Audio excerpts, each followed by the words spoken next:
However, as Shakira says, hips don't lie. My hips didn't lie. They were starting to become quite achy.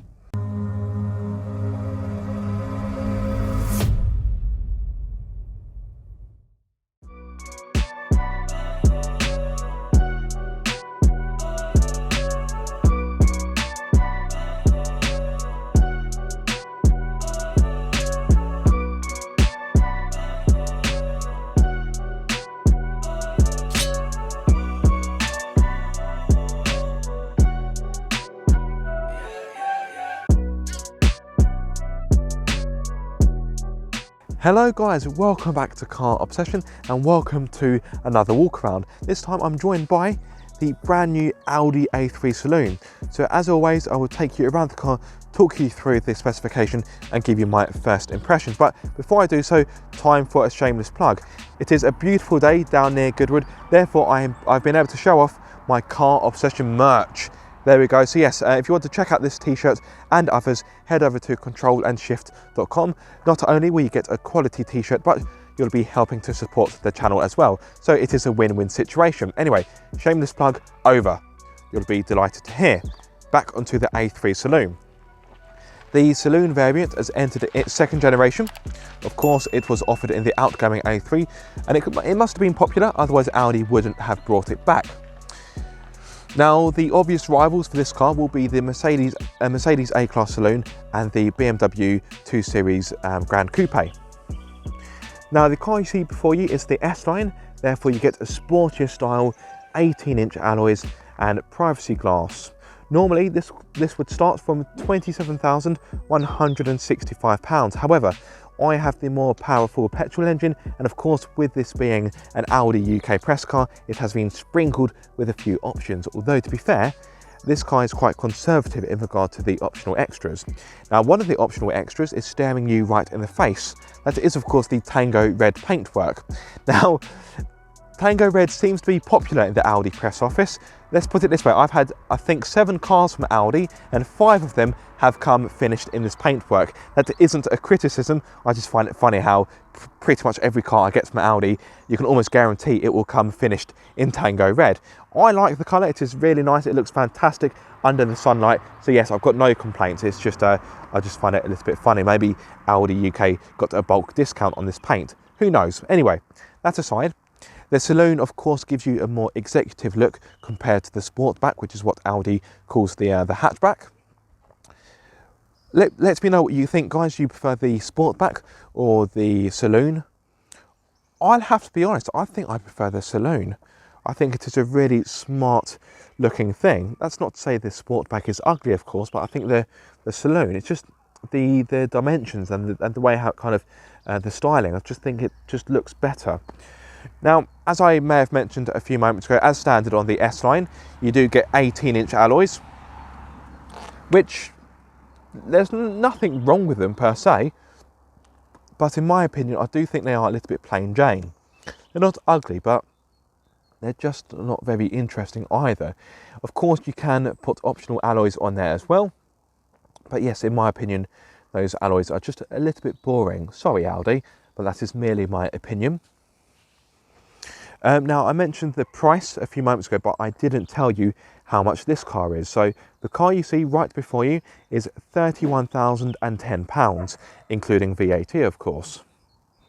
Now, one of the advantages for going for the A3 Saloon, well, it's kind of an advantage, but also a disadvantage, is a bigger boot. So open it up like so.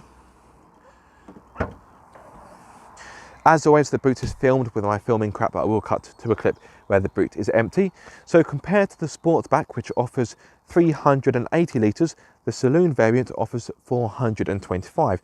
That of course makes it larger, but it isn't as versatile. Of course, this car is a Saloon, the rear screen is fixed in place, therefore if you wanted to, let's say, do a small dump run, or if you wanted to transport furniture, you would struggle to do that in this car because of course you haven't got the same amount of versatility. You can of course fold down the rear seats, but like I say, it isn't as practical as the Sportback. In here you've also got a 12-volt socket and a little bit of netting storage, which I will again cut to a clip so you can see it properly. Well, that's the boot out of the way. Let me take you inside the car.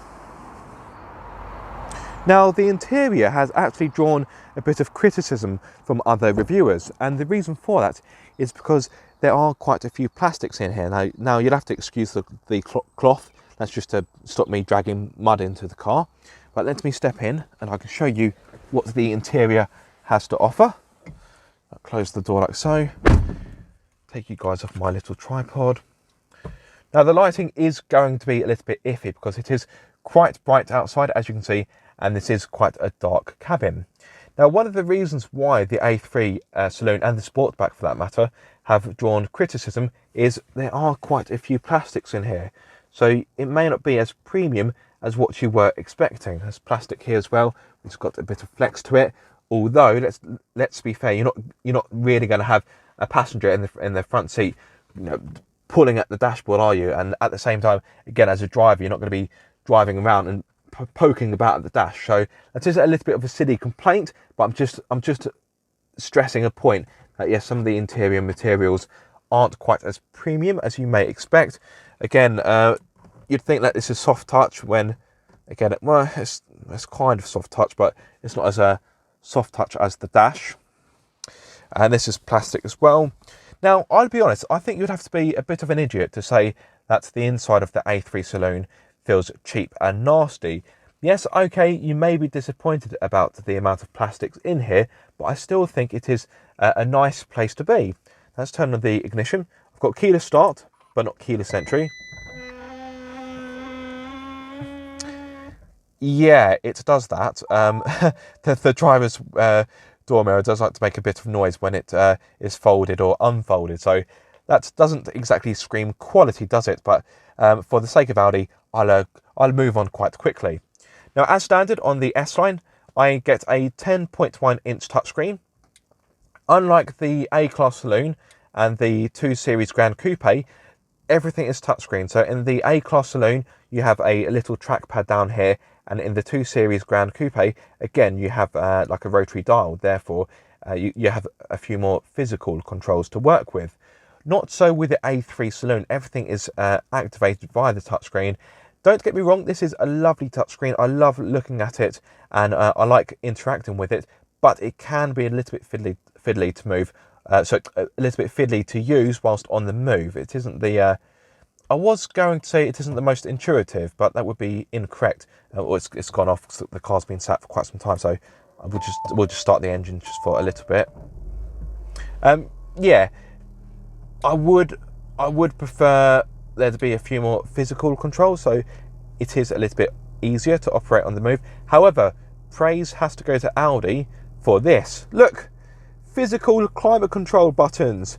Oh, what a luxury. Now, the rest of the Volkswagen automotive group, Volkswagen, Skoda and Seat, in their newer cars, all of their climate controls are touch sensitive. And personally, that drives me mad. I'm a bit old fashioned, despite not being particularly old. I prefer to have physical controls for the climate control, and Audi has provided that. So Audi UK, thank you. You have my undying gratitude. Okay, a bit of a bold statement, but anyway, you get the point. I'm glad that Audi has opted to put physical controls in here. So as you can see, there we go. You get an idea of how it works. Then if you want to up the temperature, you do that. Very nice. Now, you may have spotted the heated seat functions, the buttons. This car does, of course, have heated seats. However, let me turn that off. They are an optional extra. The front seats have also got a 4-way lumbar support. Again, that is optional. But for the most part, the majority of things you see on this car are standard. Now, also on the S line, you have the sportier, firmer suspension, which has been dropped by 15 millimeters. Now, if you prefer your suspension to be a bit more supple, a bit more compliant, you can, as a no-cost option, delete the S-Line suspension and have the standard suspension fitted instead. Now, just a quick one on the drive select before I forget. This car does, of course, have a drive select function, so you've got the button there. Hit it like so, and you have a choice of 5. Efficiency, comfort, auto, dynamic, and individual, if I go back on like so. Now, the dampers in this car are passive. What I mean by that is it doesn't matter whether or not you have it in comfort or dynamic, the ride comfort and compliancy will be exactly the same. But like I said, if you do want to have a softer setup, you can either go for the Sport version, which is the trim level below this, which you may think Sport will have firm suspension as well, but the Sport one is more comfortable, which kind of is a paradox. Or like I say, you can delete the S-line suspension out of this car. Just a quick one, you don't get the drive select function on the Sport trim level, so that is worth bearing in mind. Also as standard, I've got a 10.25 inch Audi Virtual Cockpit. This can be extended to 12.3 inches depending on your options or the trim level, but I wouldn't argue or say that looks small, so I've got no complaints there. And as always, it is get your words out, Aaron. It is a wonderful thing to behold. A bit of a tongue twister there. For some reason, the views aren't changing, which is a bit unusual.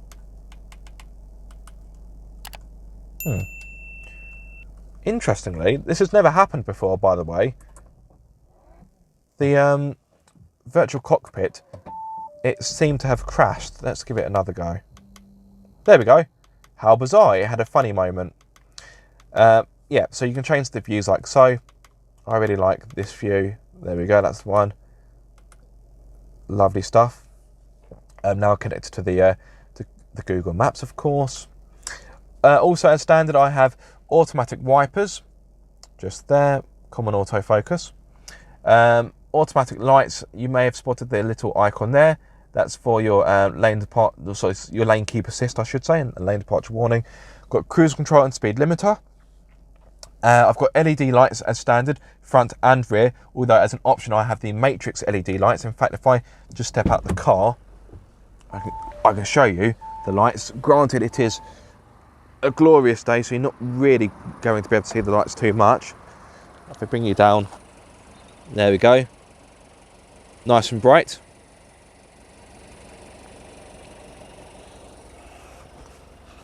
Very nice indeed. As part of the S-Line specification, you also get a sporty steering wheel, although I must admit this one is optional. This has got the flat bottom to it. The standard wheel is completely round. And you also get these lovely front sport seats, which are very comfortable to sit in, and they are supportive. One thing I would say is I would prefer a bit more bolstering here. As you can see, it's quite nice and thick, and then it tapers off towards the hip area. I drove this on a very long journey last Wednesday, and after a while I did find my hips were aching just because it was lacking that support there. But that may be more of a personal complaint. However, as Shakira says, hips don't lie. My hips didn't lie. They were starting to become quite achy. Right, what else to speak about on the interior? Oh, I've got rear parking sensors as standard as well. I've got DAB radio, Bluetooth, smartphone connectivity and navigation, all as standard, which is pretty generous, bearing in mind this is not the top of the line. Now let's cover practicality. Let's turn the engine off because I've got it on for no reason now. Well, actually, just a quick one. I've got the 7-speed S Tronic gearbox. As you can see, for the newer Volkswagen Automotive Group vehicles, the kind of gear selector that you had from yesteryear has gone, and in its place you've got what looks to be like an overweight USB stick. I must admit, to begin with, it's quite unusual to operate to have this as opposed to kind of a gear selector, but you do get used to it quite quickly. Anyway, onto the practicality. The door bins are of a good size. As you can see, I've got a medium-sized bottle in there. That's 750 millilitres. And I've got a bit of space left over if I wanted to put a few snacks in there. There's a cubby to the right of the steering wheel where I quite like to put my wallet. It is a handy cubby. I like that.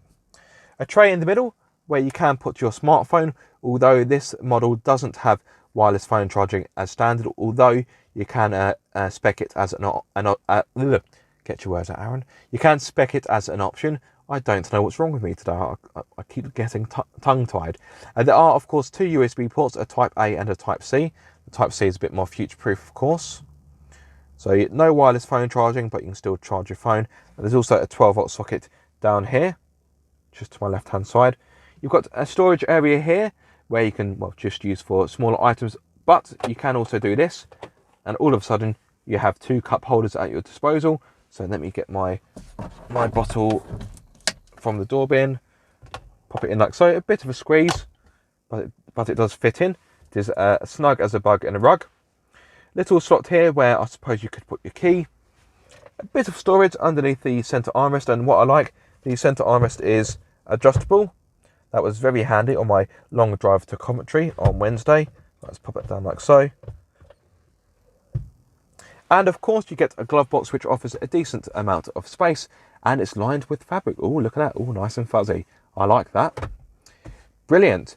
In regard to getting a comfortable driving setup, that is easy. The steering wheel, as you would expect, adjusts for rake and reach like so. And the driver's seat also has a good level of adjustment, although it is all manual apart from the 4-way lumbar support, which is an optional extra, which is down here. Where are we? There we go. Oh, hand-eye coordination let me down there. So that's your 4-way lumbar support. Right, I think it is time to step into the rear. Bearing in mind I've spent quite a lot of time in the front. Now, as always, the driver's seat has been set for me. I'm 6'2", so I am, of course, a taller chap. So let me see how I fare in regard to space. Shoehorn my way in, close the door like so. Now, the knee room is agreeable. I haven't got loads of it, but I've got just about enough to get comfortable. And I've also got a good amount of leg room. If I bring you guys down here, hopefully the lighting is okay, so you can actually see my leg room. Now, the downside of the saloon is, of course, the roofline is more sweeping compared to the Sportback. That means, look, you can probably hear my wild hair rubbing on the roof lining. I say hair, I refer to it as an abandoned bird's nest nowadays. I can't wait to get it cut. Look at the state of it. But anyway, as you can see, my hair is rubbing on the roof lining. So if you do happen to be 6 foot or over, I would probably say you will find headroom to be tight in the rear of the A3 Saloon. Fitting 3 adults in the back will also be tight as well. This middle seat is quite slim, and you've also got quite a thick transmission tunnel running down the middle of the car as well, as you can see there. So yes, realistically, I don't think anyone would want to sit in this middle seat, but in case they don't, the other occupants can make use of the centre armrest, which has 2 cup holders in there. Oh, it's got a bit of a coffee stain. I've not realised that. Oh well. There are, of course, ISOFIX points if you're more concerned about carrying children, like so.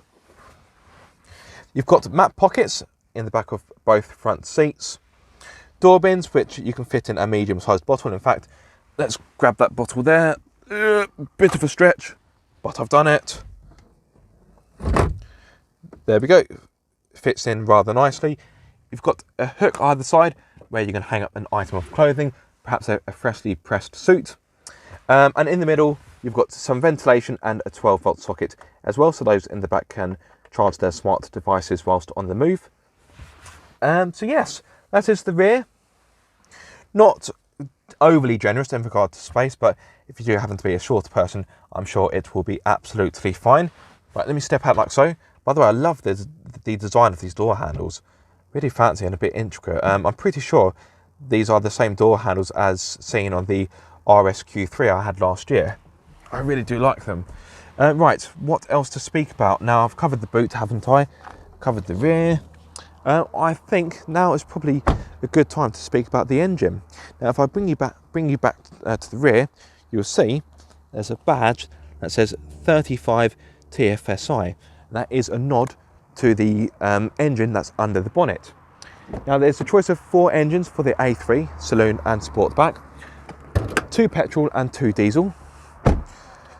Thankfully, getting the bonnet up is quite easy with one hand, and I don't have to faff about with the bonnet support because this has, quite handily, a gas strut. Thank you, Audi. You're obviously thinking of me about these videos. Thought, oh, Aaron always struggles to get the bonnet up. I'll tell you what, we're giving him a gas strut. Thank you very much. Is it gas or hydraulic? You know what I mean. Either way, it's whatever. So yes, the engine you are looking at is a 1.5 litre, 4-cylinder, turbocharged petrol. In fact, all of the engines are turbocharged. It offers 150 horsepower along with 250 newton meters of torque. If you prefer that in pound-feet, I will of course drop a subtitle below. Now in regard to performance, this car will hit 62 miles per hour in 8.4 seconds, which may seem a little bit slow, but believe me guys, in the real world, this car does feel quite punchy. In fact, I would argue it feels more brawny than 150 horsepower. If you told me it had 180 horsepower or maybe even 200, I would probably believe you. Now there is a reason why it does feel a little bit brawny. This car does actually have a 48 volt mild hybrid system, which is able to boost acceleration at lower speeds. So when you're at lower speeds or lower revs, the mild hybrid system can add up to an additional 50 Newton meters. And that's why the car does feel quite punchy. But what about economy? Well, on a combined run, Audi states that you can get up to 47.9 mpg. And in regard to CO2 emissions, this car emits 134 grams per kilometre. Now, if you do want more fuel economy, you can of course look at the diesel engines. So just go through the other engines. The other petrol engine is a 1 litre, which I believe offers 110 horsepower, but I am doing that from memory, so I may be incorrect there. Or you've got a 2 litre diesel, which offers either 150 horsepower, like this car, or I think the lower power diesel is 116 horsepower, if I'm not mistaken. I am doing that from memory. But yes, if you have any questions or queries in regards to the A3 Saloon or anything you'd like to know about it, please do get in touch. Drop a question in the comment section below and I will answer you as quickly as I can and to the best of my ability. There will of course be a full review coming, as well as a point of view review as well. So be sure to look out for that. If you aren't subscribed, then make sure you do and click the bell icon so you don't miss any more content with this car. But yes, I do hope you have enjoyed this video, guys. I do hope you have found it useful. One last look at the very stylish, striking Audi A3 Saloon S-Line. And I think that is time to end, guys. I do hope you have enjoyed this video. If so, be sure to like, comment and subscribe. If you are subscribed, so the sun's right in my eyes there. If you are subscribed, don't forget to click the bell icon so you get notified every time I make a video. But until the next time, guys, be sure to keep up the car obsession.